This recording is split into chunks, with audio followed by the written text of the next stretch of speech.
그런데 근거부기를 정말 주신 겁니까? 그 편지를 보내신 거 맞습니까? 뭐 이런 부분. 그것이 혹시 뭐 교육위원장 그 맡게 된 그것과 뭐 연관이 있는 겁니까? 아까 이렇게 말씀하셨는데 그랬을 가능성도 배제할 수 없다. 김상민 기자가 보는 이재명 대통령의 스타일이라고 한다면은 그럴 일이 일어났을 수도 있겠다 싶습니까? 어떻습니까? 오면 당연히 물어볼 것 같은데. 예. 네, 김윤희 문화일보 기자, 김종일 시사저널 기자, SBS의 김상민 기자 나와 있습니다. 세 분 어서 오십시오. 안녕하세요. 네. 김상민 기자는 민주당 연찬회 취재했습니까? 아니면 다른 기자가 갔습니까? 다른 기자가 다른 갔습니다. 기자 갔습니까? 네. 전해 들었습니까? 예. 민주당 연찬회는 어떤 분위기였다고 전해지고 있어요? 어제 공교롭게 국민의힘하고 같은 날 또 비슷한 게 네네. 인천 지역에서 한 것 같더라고요. 네, 뭐 새 지도부가 이제 선출이 됐는데 예. 새 지도부를 구성하는 의원들이 사실은 이재명 대통령이 대표할 시절에는 주요 포스트에 있던 분들이 아닌 경우가 많아서 또 이 기자들도 이제 대선이 끝나면 인사가 나거든요. 그래서 최대한 정청래 대표 등을 비롯한 핵심 포스트에 있는 의원들을 많이 따라다니고 예. 적극적으로 뭐 붙고 뭐 이렇게 했다는 분위기로 들었습니다. 비공개로 많이 진행이 된 모양이죠. 작년에도 그랬습니다. 근데 강연이 났을 국민의힘은 상당 부분을 공개를 한 것 같은데 민주당은 좀 비공개한 것 같더라고요. 네, 아무래도 뭐 이번에 여당 의원들만 참석을 한 게 아니라 뭐 이따가 얘기할 기회가 있을지 모르겠지만 정성호 법무부 장관처럼 이렇게 뭐 법사위원들이랑 이제 정성호 법무부 장관이랑 검찰 개혁에 관한 얘기도 해야 되는 것이고 예. 또 대통령실에서도 또 주요 인사들이 왔잖아요. 당정 간의 이슈에 대해서는 비공개로 얘기한 게 맞다고 판단한 게 아닌가 그 싶습니다. 총리나 장관이 된 김민석 총리나 정성호 장관 국회의원 자격으로 왔습니까? 왔습니다 어제. 국회의원 자격으로 온 겁니까? 장관 자격으로 온 겁니까? 명패로 보니까 법무부 장관 뭐 이렇게 돼 있던데요. 그래요? 네. 그런 부분에 대해서도 근데 검찰 개혁에 대해서 어떤 이야기는 잠시 뒤에 한번 나눠보도록 예. 하겠습니다. 국민의힘 연찬회는 공개를 했고 분위기가 민주당은 어쨌든 간에 참 좀 분위기가 좋을 수밖에 없는 것이고 여당이 돼서 하는 첫 연찬회고 또 한미 정상회담도 일단 우려했던 것보다는 잘 마무리됐다는 평가도 있고 근데 국민의힘은 새로운 대표가 선출되긴 했습니다만 분위기가 영 지난번엔 여당이었는데 작년엔 여당이었는데 이번엔 야당이 돼서 또 연찬회하고 좀 분위기가 상대적으로 좀 안 좋았을 것 같은데 어떻습니까? 예, 일단 그 저희 시사저널에서 이제 말진들이 민주당이랑 국민의 연찬회를 다 갔다 왔는데 보고한 내용의 길이 자체가 너무 달라요. 민주당에서는 국무위원들이나 의원들이 적극적으로 자신들의 의사를 표명하고 가령 검찰 개혁에 있어서 당정 간의 엇박자가 나는 부분도 국무위원은 국무위원대로 민주당에서 강경파대로 어제 밤에 저녁에 늦게 새벽까지 기자들과 한 방에 있으면서 얘기를 아주 많이 했더라고요. 그래서 그거 다 읽느라 진이 빠졌는데 국민의힘 연찬회 갔다 온 후배는 좀 보고할 게 많이 없는 거예요. 그러니까 왜 그랬냐면 어제 당 지도부가 저녁을 먹기로 해놓고 기다려라 해놓고 늦는다 그래가지고 먼저 먹어라 이랬는데 되게 늦게 왔어요. 7시 반에 만찬이 시작됐는데 기자들은 9시 반에 돼서야 지도부가 왔고 그나마 다들 또 저녁 약속을 잡고 와가지고 많이 해보셔서 아시지 않습니까? 연찬회를 수도권으로 하면 의원들이 시체말에 다 도망갑니다. 밤에. 왜냐면 기자들이 붙잡고 안 놔주니까. 근데 어제 민주당 의원들은 기자들한테 붙잡혀서 자기들 할 얘기 다 했는데 어제 국민의힘 의원들은 약간 빼면서 왜냐하면 대답할 게 옹색하지 않습니까? 지금 궁색한 상황이라 다들 약간 도망가고 이래서 국민의힘 연찬회 갔다 온 후배는 원래 연찬회가 이런 거냐 그리고 민주당 연찬회 갔다 온 후배는 이렇게 힘드냐라고 보고한 상황입니다. 시사저널은 현장 취재 기자들이 정보 보고를 많이 했다고 하는데 우리는 그런 게 많이 있었습니까? 민주당 의원들이 뭐 어떤 얘기했다 예전 같으면 많이 올라왔을 것 같은데 확인할 수 없습니다. 예, 확인할 수 없다. 알겠습니다. 다른 부서에서는 잘 못 보는 모양입니다. 예. 그런 부분들이 상당히 중요한 부분이에요. 앞으로 이제 어떤 생각을 갖고 있는지 현안에 대해서 그런 게 있는데 문화일보는 보고가 많이 됐습니까? 네, 저희도 보고는 많이 올라왔는데요. 보통 예전에는 연찬회에 가면 기자들이 의원들이랑 밤늦게까지 취재를 하면서 술도 많이 먹고 그래서 다음날 굉장히 힘들어하고 가끔은 또 보고가 늦는 경우도 있고 이랬으면 혼돈하고 이랬던 기억들이 많이 있는데 그래도 뭐 네. 다 이해하죠 선배들이. 근데 오늘은 아침에 국민의힘 기자들 너무 쌩쌩했다고 하더라고요. 예. 그러니까 아까 지금 김종일 기자 얘기한 것처럼 별로 그렇게 의원들하고 마주칠 기회도 많지는 않았고 의원들도 많이 도망가고 기자들 좀 피하고 이런 분위기가 있었다고 합니다. 예. 여당의 연찬회 여당 의원들의 말 한마디는 그 정책이나 이런 부분에 직접적인 연관성이 있을 가능성이 있기 때문에 그래서 주목을 받는 것이고 야당 연찬회를 하다 보면 그러니까 기자들과 야당 의원들 사이에는 약간 묘한 뭐 동지의식 같은 게 때로는 형성되기도 하고 그게 아마도 예전에 이제 군사 정부 시절에 야당 정치인들이 그때는 언론의 자유도 없긴 했습니다만 그럼에도 불구하고 언론인들과 이런저런 이야기를 하면서 속내도 털어놓고 당시에 신문에는 그 한 줄 그러니까 아주 많은 분들이 열심히 읽어봐야 아 이게 이런 뜻이구나라고 할 수 있는 그런 한 줄을 쓰기 위해서 그 했는데 요즘은 또 야당을 취재하는 기자들과 또 야당 의원들과 동지의식이 생기기가 또 쉽지 않은 상황인 것도 같고 하여튼 잘 보도록 하겠습니다. 그 이야기는 또 잠시 뒤에 해보도록 하고요. 오늘 이재명 대통령이 국무회의에서 저는 이 부분은 이재명 대통령이 한미 정상회담 마치고 돌아와서도 자신의 X 예전에 트위터죠. 이 부분을 칭찬하는 그 글을 올렸습니다. 기사를 공유하면서. 그런데 오늘 국무회의에서 공개석상에서 이 얘기를 또 했어요. 아마도 공무원의 자세 이런 부분들에 대해서 이재명 대통령이 하고 싶었던 이야기 모범 사례라고 생각한 모양입니다. 이재명 대통령의 이야기 한번 들어보시죠. 휴가 중이던 경찰관이 보이스피싱 범죄 관련자를 검거했다고 합니다. 공직자는 언제 어디서든 국민을 위해서 주어진 역할을 수행하는 것이 마땅합니다. 그런 면에서 이번 일은 참으로 모범적인 사례입니다. 해당 경찰관에 대해서 합당한 포상이 뒤따를 수 있도록 조치해 주시기 바랍니다.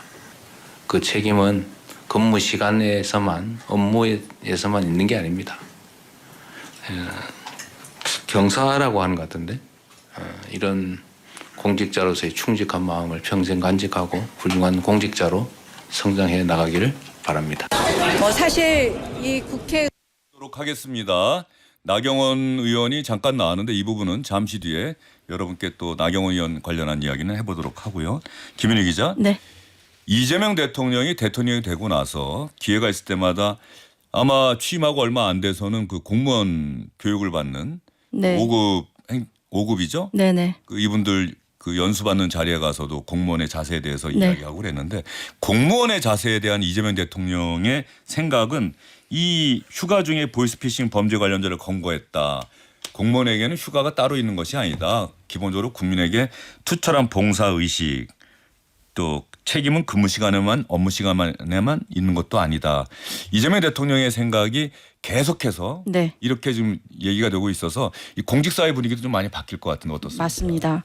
행정가 출신 대통령이잖아요. 네. 시장도 오래 했고 도지사도 했고 역대 대통령 중에서 행정 능력은 정말 최고다 이런 평가도 지금 나오고도 있고요. 그래서 뭐 공직자 역할을 지금 굉장히 거듭 국무회의에서도 하고 기회가 날 때마다 얘기를 하고 있는데 이재명 대통령 생각은 공무원이 조금만 더 부지런하고 조금 더 많이 하면 국민들은 굉장히 편해진다 이런 얘기를 계속 하고 있거든요. 그래서 공무원들의 사기도 굉장히 많이 올라갔다고는 하는데 예. 한편으로는 너무 긴장되고 힘들죠. 네, 예. 스트레스도 많이 받고 예. 그리고 너무 꼼꼼하게 다 챙겨서 그 보고 들어가는 과장 그러니까 보고가 생길 때마다 과장 행정관들이 너무너무 스트레스를 많이 받는다는 얘기도 사실 있습니다. 예. 그런데 이재명 대통령의 생각은 그런 것 같아요. 공무원이 그런 스트레스를 많이 받으면 받을수록 네. 국민은 편해지는 거다. 왜냐하면 일을 열심히 한다는 증거니까. 김열 기자가 들은 또 분위기는 어때요? 네, 분명히 지금 긴장감이 엄청 예. 불어져 있고 공직사회가 바짝 긴장하고 있습니다. 그래서 방금 지금은 좋은 사례여서 좋은 포상 예. 모두가 훈훈한 얘기지 않습니까? 공무원들은 이 메시지를 어떻게 읽냐면 그럼 반대면 삐끗 잘못하면 분명히 성과의 포상을 하는 것처럼 그렇죠. 잘못에는 예. 질책과 그 반대급부가 분명히 예. 있을 것이다라는 그 긴장감이 상당합니다. 지난 여름에 집중호우 있었을 때 노래를 불렀다고 하던가요? 그런 부분이 있어서는 사실은 대통령이 직접적인 징계권을 갖고 있지는 않지만 기초단체장들 이런 사람들도 이건 정말 말도 안 되는 행동을 했다라고 강하게 질책하기도 했잖아요. 네, 아까 앞서 김윤희 기자가 말씀해 주셨던 것처럼 이재명 대통령은 성남시장과 경기지사를 하면서 많은 공무원들을 겪어본 경험이 있어요. 그래서 자신이 공무원들을 제일 잘 다룰 수 있다라는 인식을 되게 강하게 하고 있고 또 근데 거꾸로 지금 공무원들 입장에서 보면 예전에는 국실장들이 보고를 들어갔는데 이재명 대통령은 그걸 별로 선호하지 않아요. 실제로 이 보고서를 김상민 기자가 썼으면 김상민 기자가 들어와 실무자가 네, 실무자가 들어와서 대답을 하길 원하기 때문에 근데 그게 그만큼 그 자리에서 잘하면 다행이지만 예전에는 김상민 기자가 못하면 주영진 앵커가 책임을 졌다면 이제는 김상민 기자가 책임을 져야 되는 상황이 되면 김상민 기자 입장에선 365일 긴장되는 상황이지 않습니까? 그래서 지금 국민은 조금 더 좋을 수 있지만 공무원 공직사회는 지금 긴장이 진짜 바짝 들어가 있다. 그래도 또 제대로 저 공직사회를 잘 이끌어 나가려면 김상민 기자에게 책임을 묻지 말고 저한테 책임을 묻는 네. 그렇죠. 실무자가 혹시 잘못한다고 하더라도 네. 그 관리 책임을 더 강하게 물은다고 네. 한다면 그 부분이 중요한 것 같아요. 열심히 하려다가 뭔가 잘못됐을 경우에는 그렇죠. 문책하지 않겠다. 예. 그런데 아무것도 하지 않거나 그냥 방기하거나 이럴 경우에는 그 강하게 문책을 해야죠. 네, 그래서 이재명 대통령이 이제 정책 감사를 하지 말아라. 그러니까 그렇죠. 소위 얘기하는 설거지 잘하려고 하다가 그릇을 하나 잠깐 깼다라고 해서 그걸 처벌하면 공직사회가 경직된다. 그렇기 때문에 정책 감사를 하지 말라라고 지시했고 감사원에서 그런 그 의사결정을 했죠. 예, 중요한 부분인 것 같고요. 공직사회 분위기가 많이 바뀌었다는 이야기는 뭐 김상민 기자도 들은 게 있습니까 혹시? 민주당 의원들하고 이야기하다 보면 아무래도 그 해당 지역에 뭐 근데 예전에 이재명 대통령이 후보 시절에 이재명 대통령과 꽤 가까운 의원이 저한테 해줬던 예. 말이 이재명 대통령은 사람을 볼 때 일단은 사람이 기본적으로 이익에 반응하는 존재라는 생각을 가지고 있다. 예. 플러스 이제 본인이 아까 뭐 말씀하셨지만 공무원들을 많이 다뤄봤기 때문에 승진 욕심이 있는 일 잘하는 공무원에 대해서는 확실한 포상을 줘야 된다는 그런 나름의 신념이 있다고 하더라고요. 공직사회에서 공무원에 대한 포상은 사실은 인사예요, 승진이에요. 네. 그렇죠. 그래서 이재명 대통령 그 전에 국무회의 공개된 것만 봐도 뭐 좀 이렇게 불이익을 줘서 바꿔야 된다. 아니면 이익을 줘야 된다. 여기도 보면 합당한 포상이라는 말이 있고. 그래서 예전에 뭐 후보 시절부터 충직함, 뭐 유능함, 청렴함 뭐 이 세 가지를 인사 기준으로 아마 본인이 제시를 했던 것 같은데 그런 메시지를 공직사회에 계속해서 주는 것 같습니다. 예. 예전에 지난 정부에서는 국무회의 때 처음에 국무위원들은 다 긴장해서 들어가는데 한두 번 해보고 나니까는 확 풀어졌다는 거 아니에요. 뭐 대통령이 1시간 회의하면 59분 이야기하니까 내가 얘기 안 해도 되니까 열심히 그냥 받아 적는 모습만 보여도 되는데 요즘 이재명 대통령은 계속 질문과 대답을 네. 하면 국무위원들은 더 긴장할 수밖에 없는 것이고 또 여러분의 일부는 5,200만 국민의 1분 그래서 5,200만 분이다 뭐 이런 이야기도 계속해서 강조하고 있는데 공직사회가 달라지고 있다. 이 달라지고 있는 것은 바람직한데 어쨌든 간에 공무원이 일할 수 있는 분위기 그렇죠. 아까 또 김종일 기자가 이야기한 것처럼 자칫하면 어떤 부작용으로 발현되는 경우는 없도록 네. 그런 부분까지 좀 세세하게 신경 써줬으면 좋겠고요. 오늘 강유정 대변인이 오후에 브리핑을 하는데 봤더니 이배용 국가교육위원장인가요? 어제 최근에 기사가 떴죠. 김건희 씨에게 어디 김건희 씨 코바나 콘텐츠인가요? 어디 그 인척에 김충식 씨 뭐 창고인가 거기서 뭐 금거북이랑 편지가 발견이 됐는데 그 편지가 이배용 국가교육위원장이 보낸 편지다. 그러면 정말로 이제 많은 부분이 궁금하고 기자들이 이배용 국가교육위원장에게 취재를 할 수밖에 없는 상황인데 원래 국무회의에 참석하도록 돼 있는데 연가를 내고 안 나왔다. 그러니까 기사가 이런 기사가 나와요. 예결위 참석을 피하기 위해서 안 나왔다. 근데 오늘 강유정 대변인이 그런 얘기하더라고요. 오늘 국무회의에 나왔다면 이재명 대통령은 이배용 위원장에게 신상 발언 기회를 주려고 했다. 이게 어떤 뜻인지 잘 해석해서 들어봐 주시기 바란다라고 이야기했는데 어떤 뜻으로 해석이 됩니까? 그 이배영 위원장한테 이제 자신이 어떤 식으로 이제 해명을 할 기회도 주고 또 지금 이재명 대통령은 어쨌든 신상필벌이 명확하게 하는 사람이기 때문에 스스로 거취를 결정하라라는 식으로 이제 그 무관의 메시지를 내려고 하지 않았을까? 왜냐하면은 그런 그 인사 조치를 취하기 전에 본인의 소명과 해명을 듣는 게 좋다라고 해석하지 않았을까 싶습니다. 그렇죠. 이배용 위원장 신상 발언을 했으면은 기자들이 이배용 위원장을 직접 만나지 않더라도 기사가 나왔을 거 아니에요. 그렇죠. 이배용 위원장은 뭐라고 얘기하더라라고 하는 부분인데 이 부분을 강유정 대변인이 콕 집어서 브리핑을 했다. 물론 기자의 질문도 있었습니다만 얘기한 거는 분명히 의미가 있는 것 같은데 김윤희 기자 보기에는 어때요? 네, 신상 발언의 기회라고 했지만 사실 해명의 기회를 주겠다라는 뜻은 아닌 것 같고요. 이 문제를 좀 직접 좀 이렇게 주의 깊게 보고 다뤄봐야 한다라는 의미로 김준호 대변인이 이렇게 얘기를 한 것 같습니다. 말씀하셨듯이 아마도 뭔가 그 본인이 이제 뭐 그 거취를 좀 직접 결정을 하던지 뭐 이런 식의 이제 의미가 담겨 있지 않나 싶습니다. 이재명 대통령 네. 스타일이라고 한다면은 신상 발언 기회를 준 다음에 잠시만요. 그리고 그런데 근거부기를 정말 주신 겁니까? 그 편지를 보내신 거 맞습니까? 뭐 이런 부분 그것이 혹시 뭐 교육위원장 그 맡게 된 그것과 뭐 연관이 있는 겁니까? 아까 이렇게 말씀하셨는데 그랬을 가능성도 배제할 수 없다. 김상윤 기자가 보는 이재명 대통령의 스타일이라고 한다면은 그럴 일이 일어났을 수도 있겠다 싶습니까? 어떻습니까? 오면 당연히 물어볼 것 같은데. 예.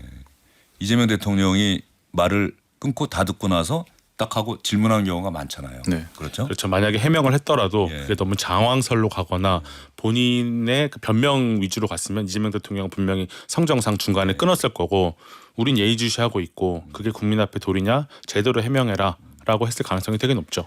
오늘 김건희 특검이 구속 기소했어요. 이제 구속 기간이 거의 만료가 돼 가기 때문에 구속 기소를 했는데 이제 앞으로 더 수사를 해야 될 부분이 바로 메간 매직 부분이죠.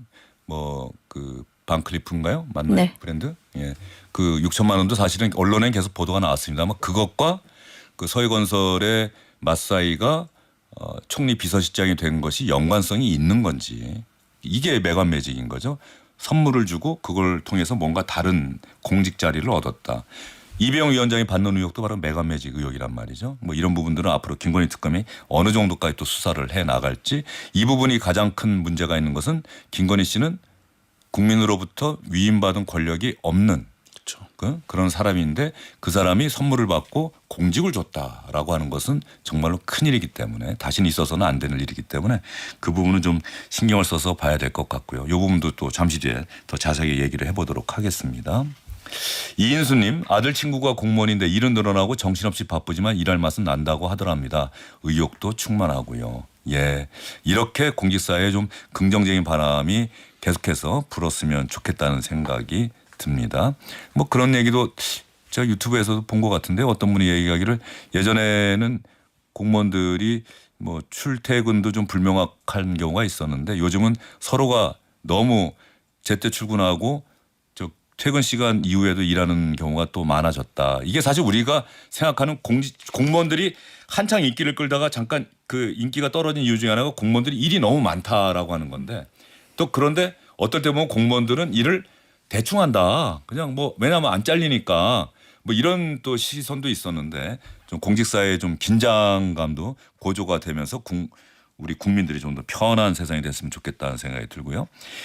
그 공직 관련해서 이야기하다 보니까 오늘 이 부분도 또 눈길이 가요. 강유정 대변인이 이진숙 방송통신위원장 직권 면직을 검토하고 있다라고 이야기를 했습니다.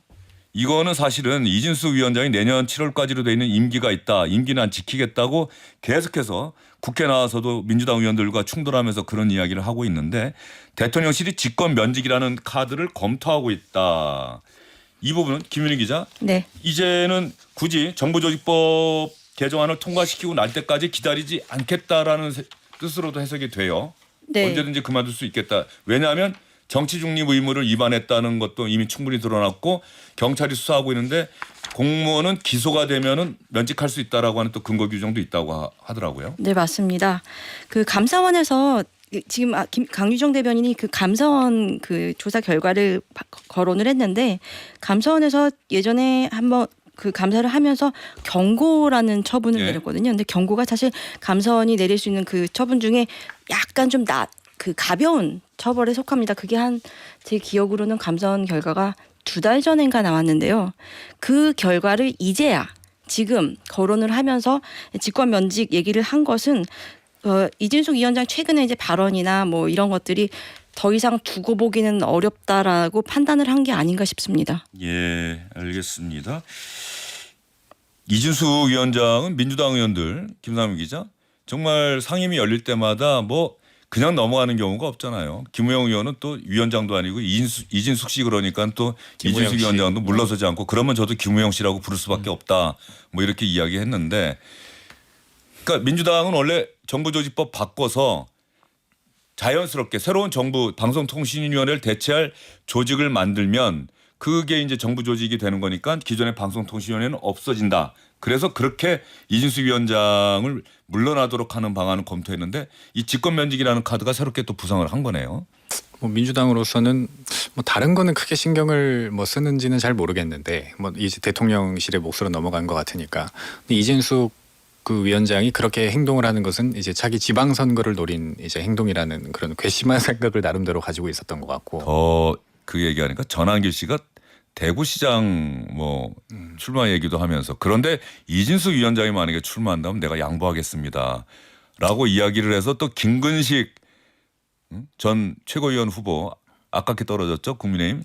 근데 또 오늘 페이스북인가 글을 올려서 이래서 국민의힘은 안 되는 거다. 전환기 씨를 잘라야 된다 이런 얘기를 했는데 예 계속 이어주시죠. 뭐 어쨌든 뭐 거기에 대해서 크게 코멘트하는 것을 제가 뭐 많이 들어본 적은 없는데요. 이미 방송 3법이라든지 이런 것들이 다 넘어갔기 때문에 뭐 민주당으로서는 뭐 이진숙 위원장의 어떤 그런 행동 같은 거를 그렇게 예전처럼 고가워하지는 않는 걸로 보이고 그러나 눈에 까시긴 하겠죠. 예, 민주당 입장에서는 방송통신위원회를 빨리 민주당 입장에서는 정상화 시켜서 지금 이진숙 위원장 혼자 있잖아요. 네. 상임위원이. 네. 정상화 시켜서 저 민주당이 생각하는 방송통신 정책을 또 새롭게 해 나가겠다라는 생각이 있는데 지금 현재 상황은 답답한 거 아닙니까 사실 보면. 예전처럼 뭐 강제로 그렇게 네. 하기에는 법적인 문제가 걸리고 네. 이거를 어떻게 해야 되나 아니면 뭐 정부 조직을 통해서 그렇게 해야 되나 뭐 이런 얘기들은 나왔는데 마침 또 오늘 저도 뭐 오는 길에 봐가지고 자세한 내용을 보지는 네. 못했습니다만 대통령실에서 뭐 정치적 중립 위반 관련해서 네. 뭐가 확인됐다는 식으로 브리핑을 하는 것 같더라고요. 앞으로 좀 어떻게 진행되는지 봐야 될 것 같습니다. 강유정 대변인 브리핑이 딱 이거더라고요. 검토는 하고 있다. 아직 결정난 건 아니다. 네. 이렇게 이야기를 했는데 검토라는 얘기를 꺼냈다는 것 자체가 용퇴하다. 예. 네. 근데 본인이 스스로 물러날 리는 없을 것 같아요. 저는 그렇죠. 직권면직 되더라도 이진숙 위원장은 법적 대응을 할 것 같아요. 네. 그렇죠? 예. 하지만 예. 예, 말씀하세요, 아, 예. 김윤희 기자. 예. 김윤희 기자가 이런 네. 모습 보이기 쉬운 일이 아니니까. 예. 네, 제가 예전에 그 여당 분이랑 대화를 하다가 아니 이진숙 위원장은 왜 저런데 왜 안 쫓아내세요? 예. 좀 불편하지 않으세요?라고 물었더니 이진숙 위원장이 노리는 게 바로 쫓겨나는 거다. 네, 직권 면직 시켜주는 거를 취할 생각이 네네 없는 때문에. 본인은 이제 그 여전사 이 투사의 이미지를 계속해서 구축해 나가려고 하는 거기 때문에 본인 좋은 일을 우리가 왜 시켜주냐라는 얘기를 제가 들은 적이 있거든요. 그런데 그 카드를 그 직권면직 카드를 지금 꺼냈다는 거는 아까 앵커 말씀하셨듯이 이 방통위가 너무 지금 돌아가지 않고 있으니까 방송 개혁이 더 먼저다라고 판단했을 수 있지 않을까 그렇게 추측을 해봅니다. 그리고 김삼 기자가 이야기한 것처럼 이른바 이제 방송과 관련한 3법이 다 통과가 됐으니까 이제는 이런 수순으로 넘어간 것 아닌가 하는 생각이 들고 예. 김준일 기자는 또 어떤 얘기 하시려고? 사실 저도 똑같은 얘기를 하려고 해서 좀 그래요? 당황했고 예. 그러면 안 하셔도 되죠? 네. 안 해도 됩니다. 그래도 하시려고 했던 얘기가 어떤 얘기냐면 이준석 위원장 탄압받는 이미지를 분명히 지금 구축하려고 하고 있고 지금 이재명 대통령이랑 강유정 대변인이 하고 싶었던 말은 단순히 이준석 위원장한테만 하는 말은 아닐 것이다. 국무위원들이라면 윤석열 정부에서 임명된 국무위원들이라면 이재명 정부의 최소한의 국정 코드를 맞추거나 엇나가지 말아달라. 그리고 우리는 분명하게 시그널을 좀 보냈다. 라는 이야기라고 해석됩니다. 이준숙 위원장은 이재명 정부 초기에는 국무회의에 계속 참석을 했는데 대통령실에서 가장 먼저 조치했던 게 국무회의 참석 네. 못하도록 했던 거죠. 네. 그리고 이제 직권면직 카드까지 대통령실에서 검토하고 있다. 이건 아마 시점은 경찰이 해갖고 기소가 된다면 그때쯤이 되지 않을까 싶은데 그것도 한번 관심을 갖고 지켜봐야 될 것 같습니다. 이준숙 위원장이 지방선거 대구시장에 나설 생각이 있다라고 하는 건 정치권에서 이미 공공연한 사실인 거죠. 그런 얘기들 많이 하죠. 예. 알겠습니다.